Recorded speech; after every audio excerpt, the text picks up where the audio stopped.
Hebreus capítulo 4, do verso de número 14 ao verso de número 16.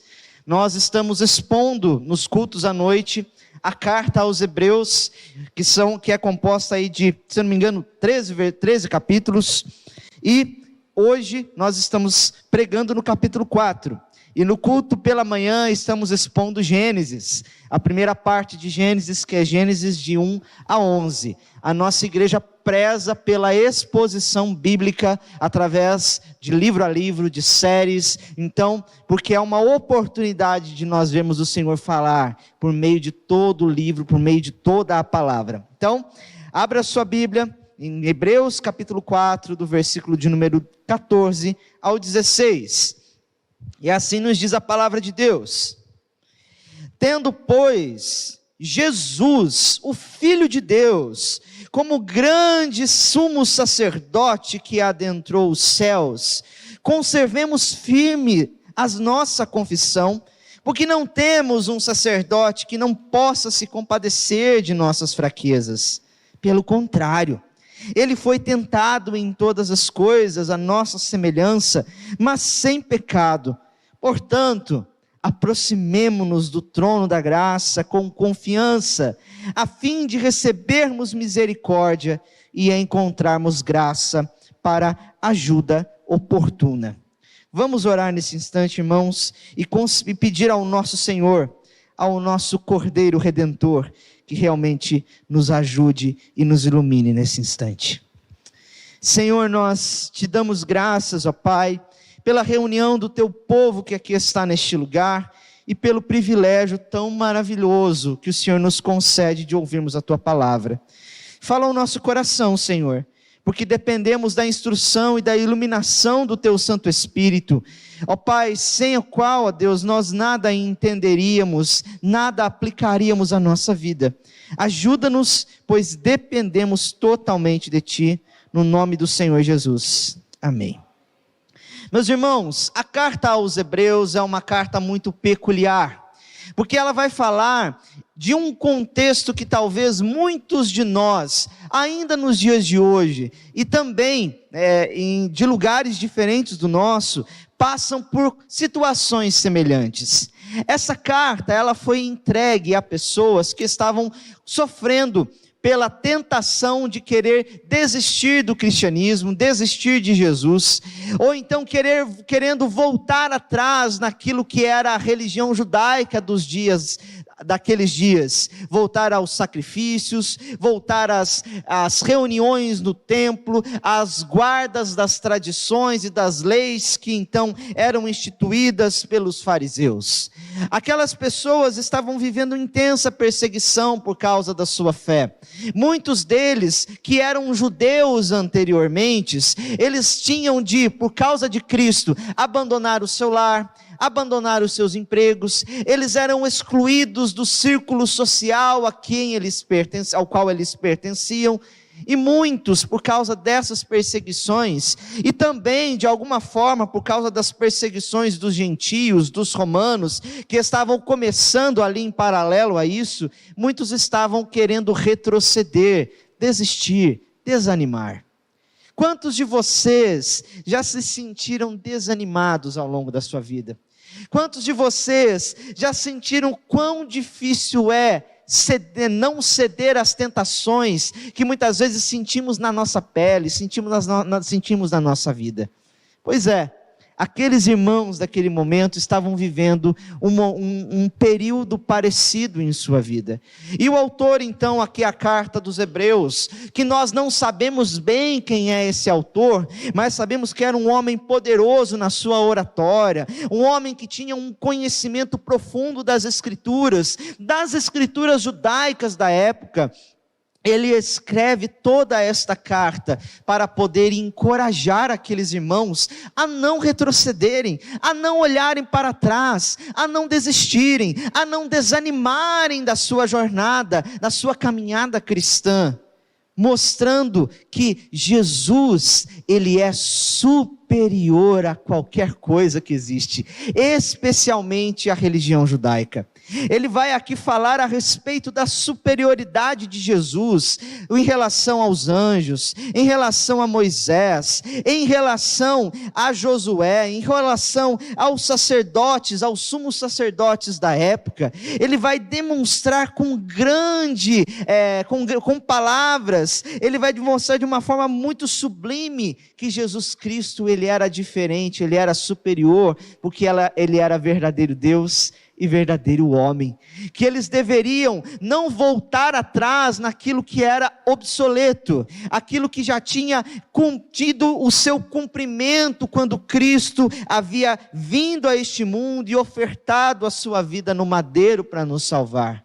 Ele queria mostrar que Jesus é muito mais valioso do que qualquer coisa que nós tenhamos que abandonar, que nós tenhamos que deixar de lado.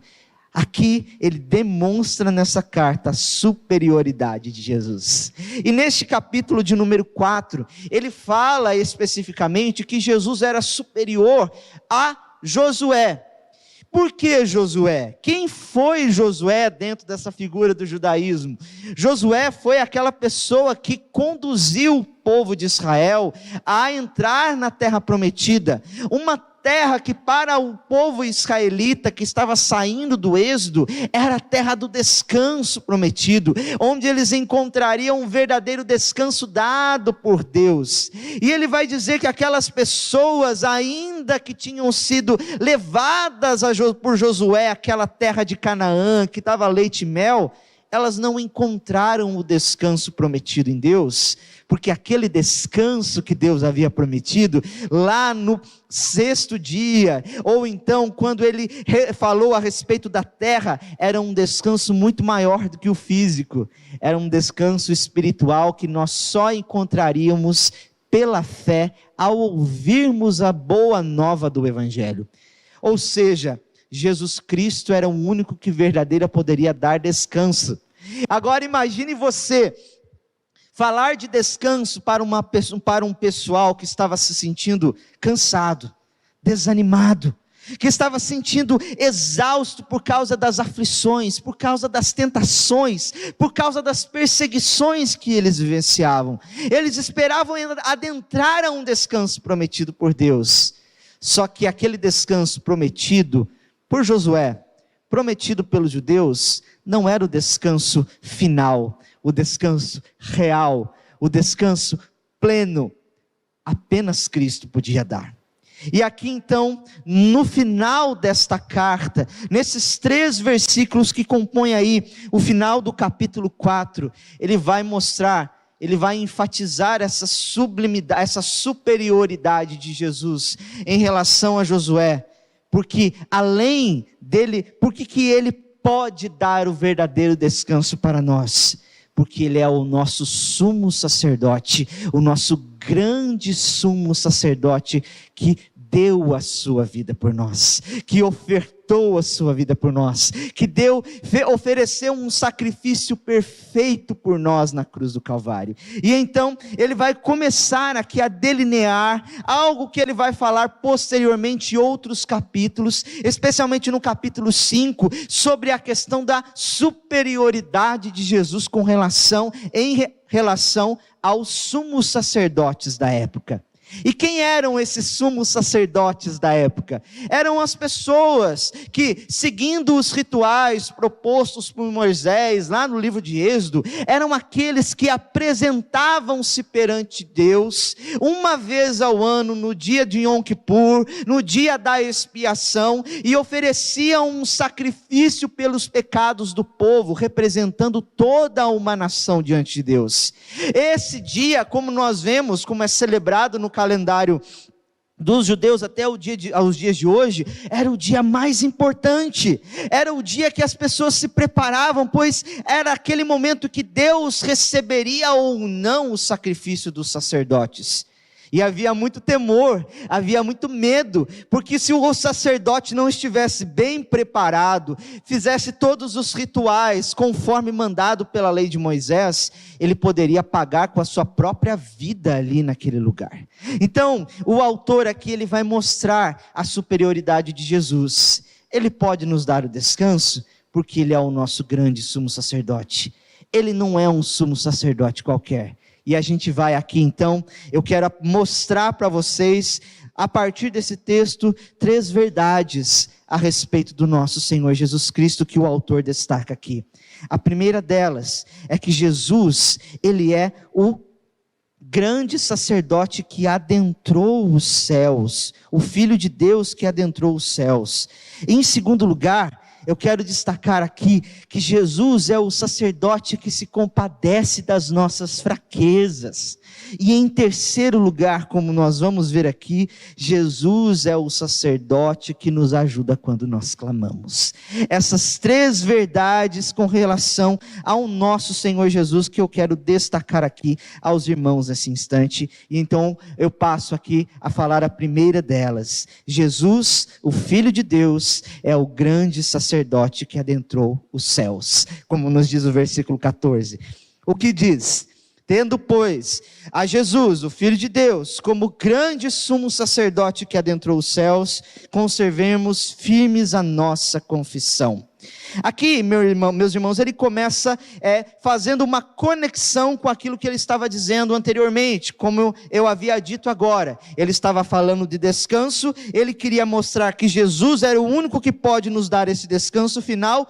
Por quê? Porque ele é o Filho de Deus, o grande sumo sacerdote. E é interessante que ele começa tendo pois a Jesus.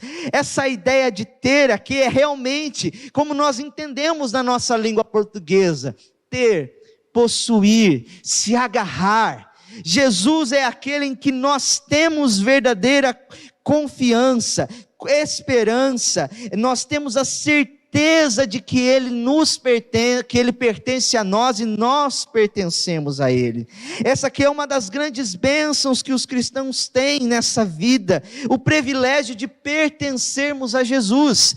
E Ele estava falando àquelas pessoas: vocês têm a Jesus, Jesus pertence a vocês. Então, agarrem-se nele, ou seja, tendo a Cristo como, a Jesus, o Filho de Deus, como grande sumo sacerdote.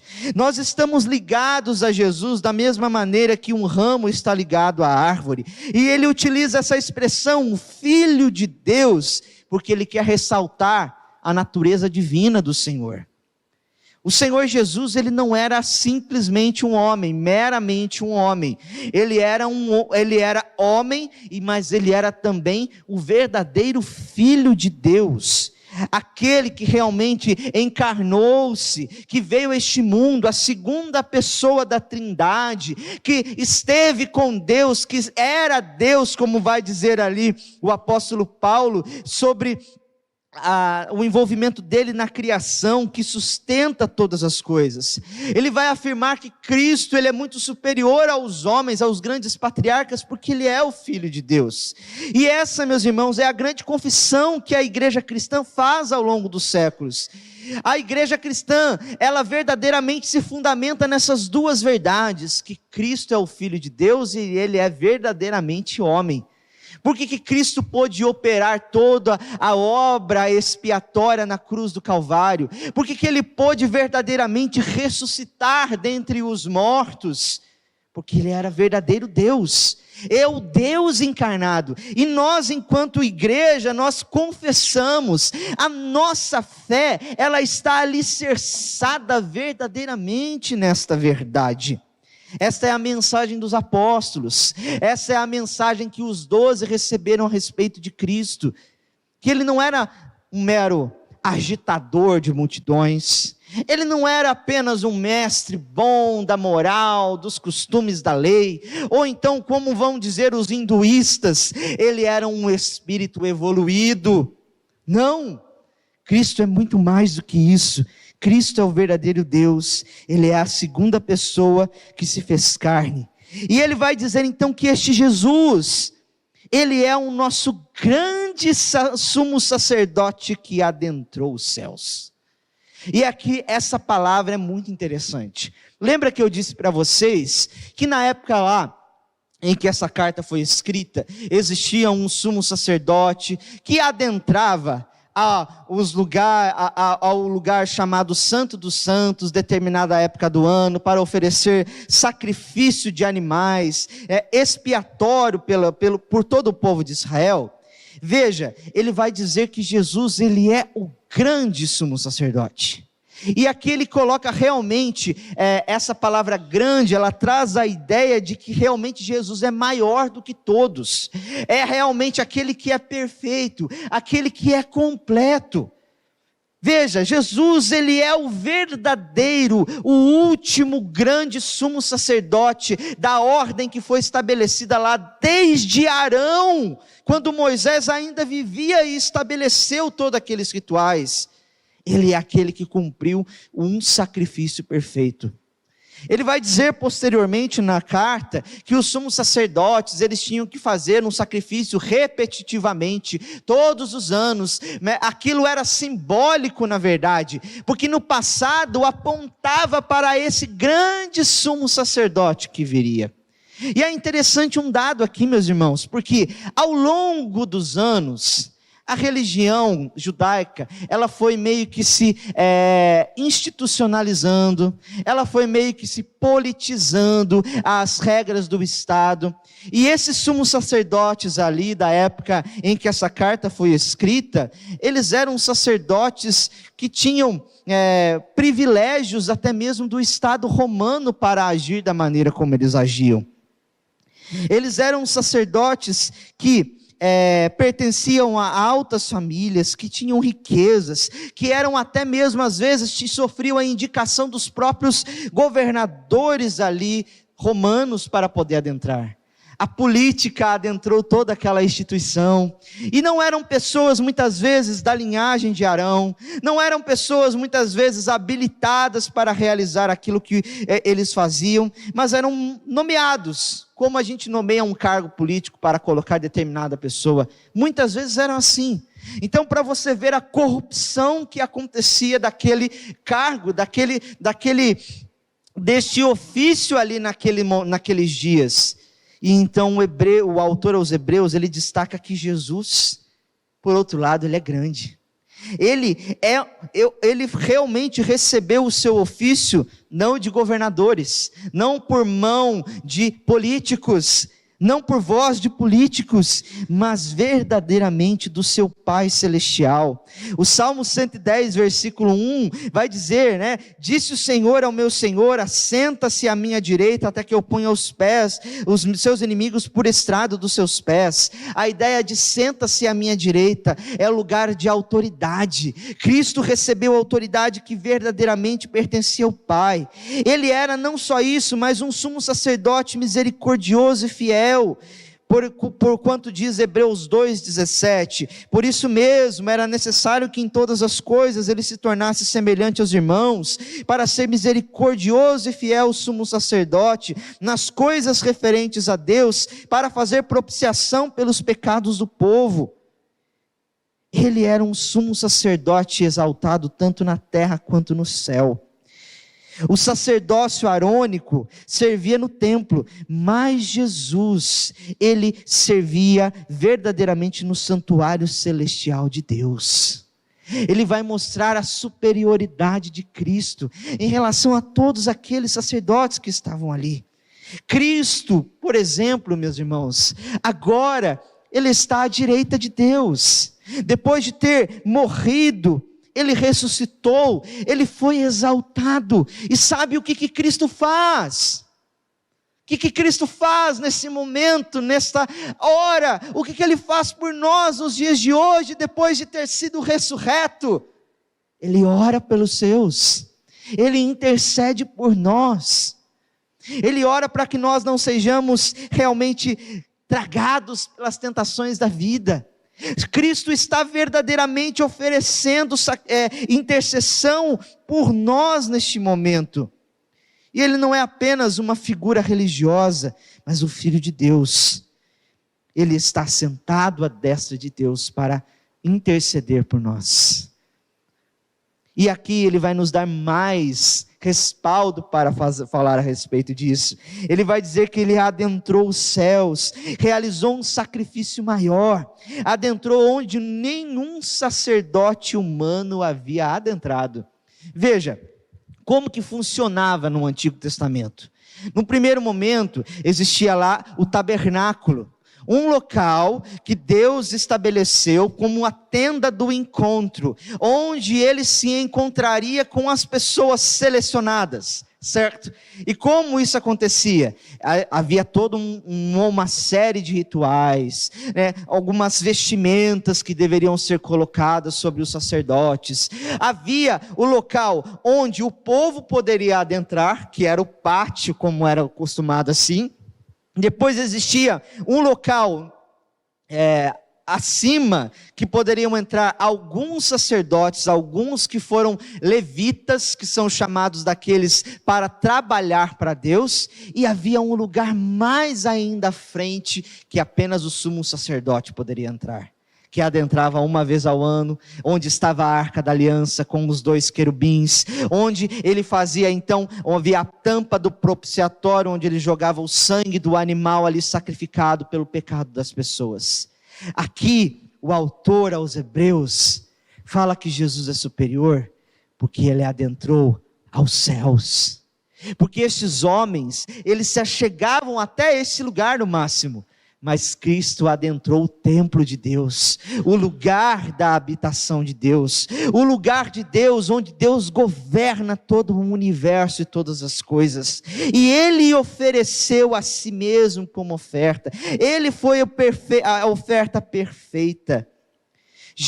Por que então que Jesus é maior que os sumos sacerdotes? Porque os sacerdotes humanos realizavam sacrifícios temporários, Cristo fez um sacrifício eterno, de uma vez por todas, e ele prevaleceu. Aqui é a grande verdade que deve estimular, que deve encorajar os cristãos. Por isso, ele vai dizer no final deste versículo, devemos agarrar-nos à nossa confissão de fé, devemos confessar isso com todo o nosso coração, conservar firmes a nossa confissão. O que é essa confissão da qual ele está tratando? A confissão realmente desta verdade. Entendemos isso aqui como uma advertência, uma exortação para que as pessoas permanecessem e não desistissem. Lembra que eu falei que eles estavam desanimados da fé? Lembra que eu disse para vocês que eles verdadeiramente estavam se sentindo pressionados a abandonar? O motivo pelo qual eles não deveriam fazer se encontravam nessa verdade. Jesus, o grande sumo sacerdote, o Filho de Deus, adentrou os céus. Aí ele está dizendo, segure essa confissão com todo o seu coração, se agarre nela verdadeiramente, se agarre nela porque é dela que depende a sua vida, é essa confissão que vai fazer com que você permaneça dia após dia, é essa confiança que você tem de ter no Senhor em todo o tempo. E essa, meus irmãos, era o verdadeiro credo da igreja. Augusto Nicodemos fala assim a respeito dessa verdade. Confessar essa verdade naquela época, muitas vezes poderia significar morte, tortura, perda dos bens, perda do emprego, assédio. A ordem, portanto, era, conservem firmes essa confissão. Esse é o grande desafio do cristão. Ele estava estimulando, exortando a essas pessoas para que elas verdadeiramente não abandonassem essa confissão, porque essa confissão custa a vida. E aqui eu deixo algo para vocês: discipulado tem um custo, meus irmãos. A gente que se diz discípulo de Jesus, a gente tem um preço a pagar ao longo da nossa vida. Seguir Jesus não significa muitas vezes andar em bonança, em deleites apenas, mas exige um preço de nós. E uma hora, essa conta chega para nós pagarmos. Uma hora as pessoas vão pedir a razão da nossa fé. Uma hora as pessoas vão nos encurralar. Quem você confessa de fato que você crê? Você crê nesse Jesus Cristo que todos odeiam? Você crê nesse Jesus Cristo que o mundo se rebela contra? É essa confissão que nós temos de nos agarrar.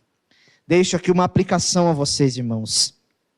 Jesus Cristo é o verdadeiro Deus, o verdadeiro homem, que ofereceu o sacrifício pelos nossos pecados. Essa é a confissão de fé que cremos e que faz toda a diferença em nossa vida.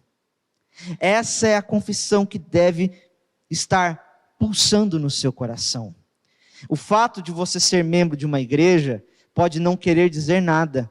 Você pode se assentar no banco de uma igreja, cantar cânticos, cantar hinos, mas se você não confessa verdadeiramente que Jesus Cristo é Deus, Jesus Cristo é homem, e que Ele fez uma obra vicária no seu lugar, você verdadeiramente não está conhecendo o verdadeiro evangelho. Você não está professando o verdadeiro evangelho. Pessoas que colocam em xeque esta verdade, eles não conhecem a essência do que é o evangelho. A essência do evangelho está na pessoa de Jesus, na sua obra expiatória, na obra de justificação que Ele fez por nós em nosso lugar. Mas trago aqui também, irmãos, depois de ter falado a respeito dessa primeira verdade, o autor ainda ele vai ressaltar algo que ainda é muito importante para nós. E a segunda verdade a respeito de Cristo, ele vai dizer no versículo 15, e eu destaco para vocês agora, que Jesus é o sacerdote que se compadece das nossas fraquezas. Além de ser o Filho de Deus, o grande, que adentrou os céus, aquele que ofereceu, que foi onde nenhum homem havia chegado, Ele é aquele que verdadeiramente conhece a nossa situação e se compadece das nossas fraquezas. Veja o que diz o versículo 15: porque não temos sumo sacerdote que não possa se compadecer das nossas fraquezas, pelo contrário, Ele foi tentado em todas as coisas à nossa semelhança, mas sem pecado. E aqui então ele destaca alguns pontos a respeito desta verdade. Primeiro deles é que Jesus não é um sacerdote que não pode se compadecer de nós. Ele vai mostrar que Jesus, mesmo sendo Deus, o Filho de Deus perfeito, Ele também era verdadeiro homem. Ele sabe na pele o que é ser homem, o que é ser gente, o que é ser tentado, o que é passar pelas situações de provas, de perseguições, de xingamentos, de hostilidade sobre o seu corpo. Jesus sabe o que é ser humano em toda a sua experiência, o que é ser homem de verdade. E ele vai mostrar isso, o porquê disso. Ele pode se compadecer de nós. Ele não é como um sumo sacerdote simplesmente igual a nós, no sentido de que estamos sujeitos à queda, sujeitos ao pecado, pecamos, falhamos, como eram os sacerdotes humanos que falhavam constantemente diante de Deus. Ele era um ser humano perfeito, mas que conhecia a nossa situação. Ele é aquele que é suficiente, capaz de satisfazer as nossas necessidades. Ele é aquele que se compadece, que partilha da mesma experiência conosco, que tem mesma comunhão de sentimento, que sofre, que se simpatiza conosco. Irmãos, que grande e perfeita verdade é essa? Porque nenhuma das religiões que existem no mundo existe um Deus assim, que tenha se encarnado, que saiba o que é verdadeiramente passar pelas experiências que nós passamos. Ele sabe o que são as nossas fraquezas. É aquele que se compadece das nossas fraquezas. E aqui, quando nós falamos de fraqueza, nós não estamos falando simplesmente de pecado.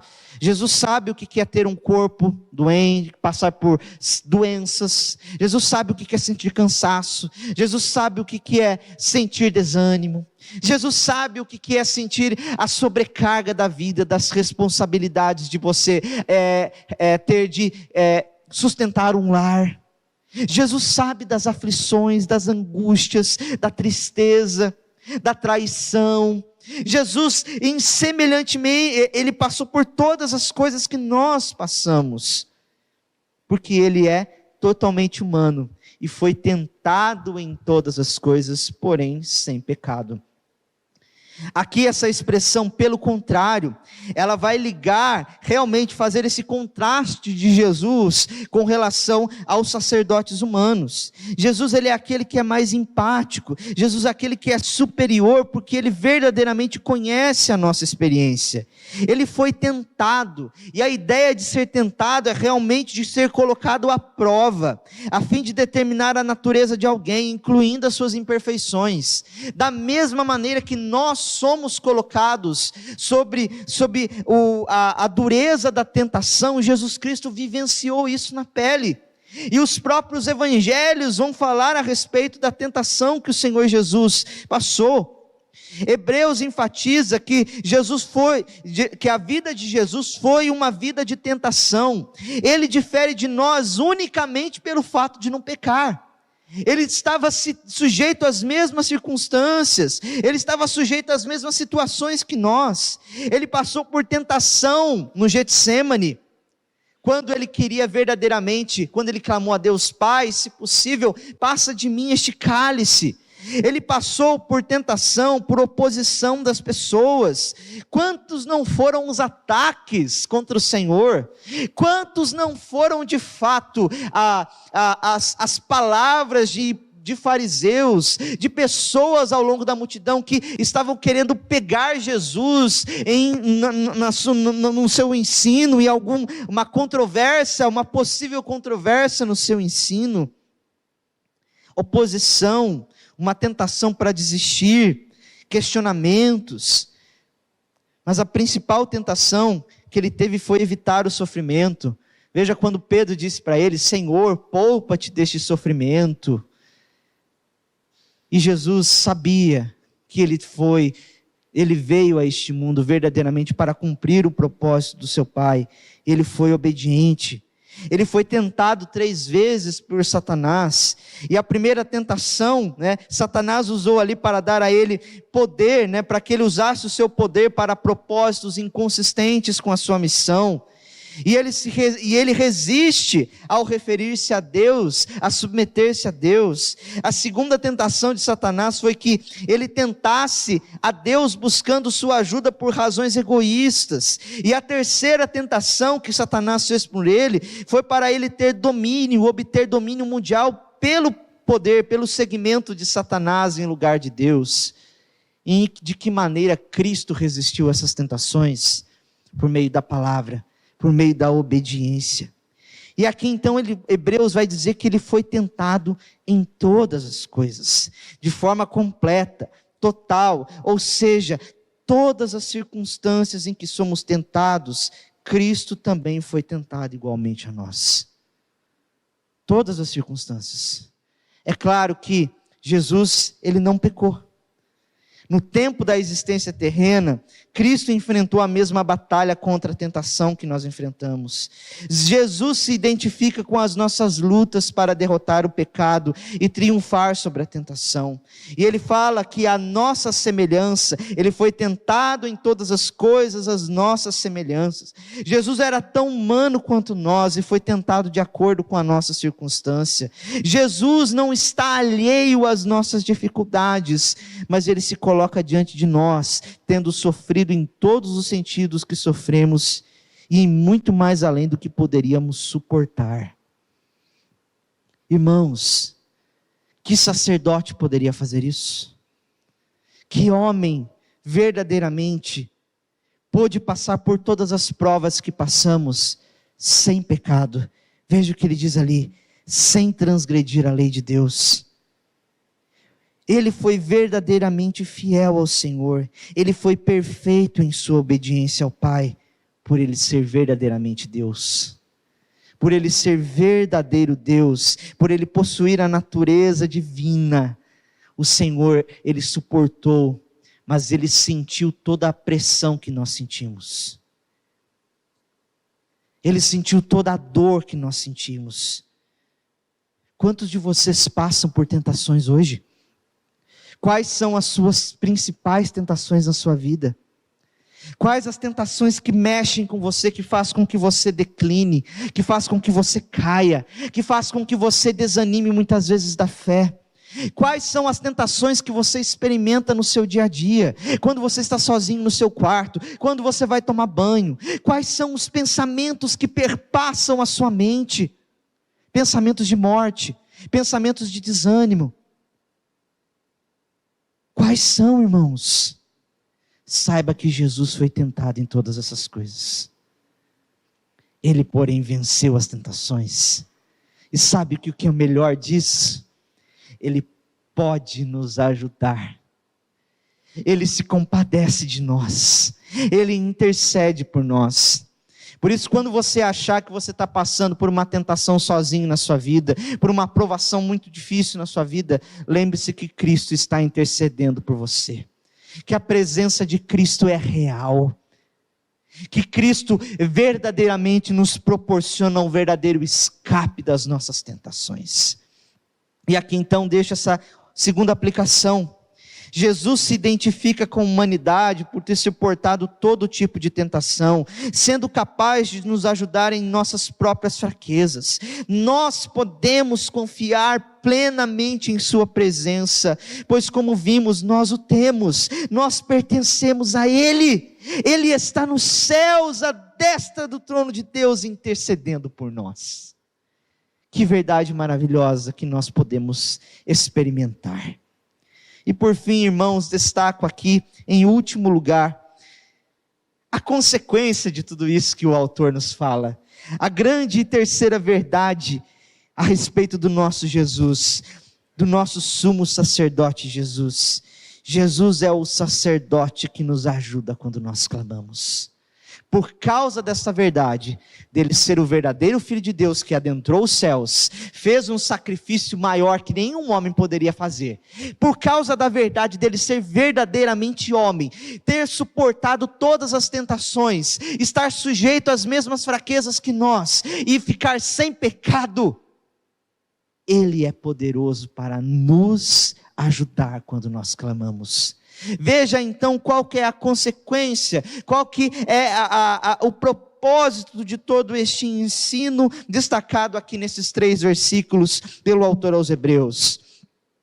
Veja o que diz o versículo 16: portanto, aproximemo-nos do trono da graça com confiança, a fim de recebermos misericórdia e encontrarmos graça para ajuda no momento oportuno. Por causa de Jesus, nós podemos nos aproximar do trono da graça confiantemente. E esse versículo então inicia com essa palavra conclusiva, portanto, que nos traz a ideia de que nós podemos suportar as tentações que experimentamos nessa vida por causa da fé que temos em Cristo. Assim como os hebreus daquela época. Eles poderiam de fato permanecer firmes, mesmo sendo perseguidos, mesmo sendo despedidos, mesmo não sendo excluídos do seu ambiente, do seu círculo social. Eles poderiam verdadeiramente permanecer olhando para Jesus, eles poderiam permanecer na fé, no cristianismo, eles não precisariam voltar àquelas práticas obsoletas e antiquadas do judaísmo. Eles poderiam permanecer olhando para frente, olhando para Cristo, porque Cristo havia oferecido a si mesmo no lugar deles. Portanto, aproximemo-nos. Que palavra maravilhosa é essa? Sabe por quê? Que na antiga aliança, aproximar-se era uma coisa meio complicada. Não era assim, aproximar-se de qualquer jeito, sabe? Às vezes a gente adentra, vamos na presença de Deus, a gente tem liberdade para isso, a gente ora, a gente fala com as nossas próprias palavras, a gente joelha, a gente ora de pé, a gente ora deitado, a gente ora sentado, mas adentrar-se à presença de Deus no passado, não era assim não. Tinha que fazer uma série de rituais, de lavagens, de purificações, apresentar um animalzinho, uma pombinha, um animal pequeno, ou então, quem não tinha condições, apresenta uma oferta de grãos. Tinha que se apresentar de uma maneira, mas não era assim, de qualquer forma. E outra, apenas o sumo sacerdote, lembra? Poderia adentrar lá, no Santo dos Santos, onde o sacrifício era feito, onde no santo lugar, que era um lugar assim que tinha um passe para aqueles que eram VIPs, que eram os levitas, poderiam lá ofertar o incenso que simbolizava as orações, o pão da preposição que estava lá na mesa, certo? Aquele lugar de trabalho, eram só pessoas selecionadas. Aqui Hebreus está dizendo, olha, portanto, até entre você também. Entre você também. Entre, e sabe de uma coisa? Entre com confiança. Porque antes, adentrava meio assim, né? Será que eu vou ser bem aceito? Será que Deus vai querer receber essa minha oferta? Hoje nós podemos adentrar com certeza de que somos recebidos perante Deus. E nós podemos adentrar o trono da graça. O trono é o lugar onde Deus está, onde Deus habita, onde Deus governa o mundo, onde Deus exerce a sua soberania, a sua autoridade sobre os reis da terra. O lugar de acesso do crente é mais sublimemente maior do que o acesso ao rei da Inglaterra, ao presidente da república, ou qualquer autoridade instituída de poder que possa existir neste mundo decaído. O acesso que eu e você temos, irmãos, é muito maior. Adentramos diante do rei. E podemos adentrar com confiança. Hoje o pastor Edinaldo falou sobre os querubins que foram colocados lá no Jardim do Éden para guardar o jardim. E ele falou que os querubins eram o quê? Sinal da santidade de Deus, sinal da proibição do homem, para que o homem não pudesse entrar ali, ó. Onde tem querubim é sinal daquela placa, muitas vezes assim, ó, proibido, não entre aqui, acesso restrito. Você já viu em shopping, lugares com essas placas, né? E os querubins simbolizavam que a santidade de Deus e a separação entre Deus e o homem. E ali o tabernáculo, onde eles antigamente apresentavam os sacrifícios, eram cheios desses querubins. Havia querubins no véu que separava o santo lugar do santíssimo lugar. Havia querubins ali na própria arca da aliança, ali ornamentado de ouro, que mostrava que aqui não é lugar para qualquer um. E por causa do sacrifício que Jesus Cristo fez, porque Ele é o sumo sacerdote superior, porque Ele é verdadeiro Deus e verdadeiro homem que adentrou os céus, que se compadece das nossas fraquezas, nós podemos nos achegar a este lugar, com confiança. Queridos, Deus ouve a sua oração. Hoje você pode dobrar os seus joelhos diante de Deus e falar com Ele por causa daquilo que Cristo fez. Nós não podíamos fazer isso. As nossas orações não eram recebidas da mesma maneira. O nosso acesso era sempre limitado, mas hoje nós temos acesso livre ao Senhor. Nós, todos nós, judeus, gentios, crentes de qualquer época, podemos verdadeiramente adentrar a este lugar. E aqui o fim principal disso é, para quê? Vai adentrar aqui, para quê? Com que finalidade? Para receber graça, acharmos graça, recebermos misericórdia e acharmos graça em ocasião oportuna. Misericórdia, uma palavra que no Antigo Testamento denotava o amor pactual de Deus para com seu povo. Graça, favor imerecido. Nós não somos dignos, mas mesmo assim Deus nos recebe perante o seu tribunal, perante o seu trono. Irmãos, você tem acesso a esse trono da graça hoje, por causa daquilo que Cristo fez em seu lugar. E finalizo aqui então com uma última aplicação para nós. Nas nossas maiores tentações, provações e tribulações da vida, assim como aqueles hebreus estavam passando, nós temos a certeza de que somos aceitos por Deus. Podemos orar pedindo socorro E o Senhor nos atende por causa da obra perfeita de Jesus Cristo. Que grande esperança nós temos. Quanto maior as nossas tribulações e as nossas tentações, maior é a nossa esperança que temos em Cristo. Porque nós não olhamos para nós, irmãos. Nós não olhamos para as nossas imperfeições.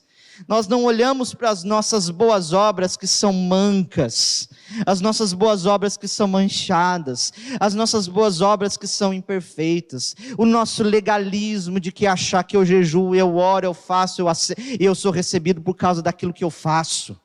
Não, somos aceitos unicamente por causa daquilo que Cristo fez. Você pode adentrar este lugar a qualquer hora, a qualquer momento, lembrando-se que Jesus, Ele é o Filho de Deus, o grande sumo sacerdote que adentrou os céus, lembrando que Jesus, Ele se compadece das nossas fraquezas, e lembrando que Jesus pode nos socorrer verdadeiramente nas nossas necessidades. Para socorro em ocasião oportuna, no momento da tentação, no momento da tribulação, no momento da provação, podemos nos achegar a Deus.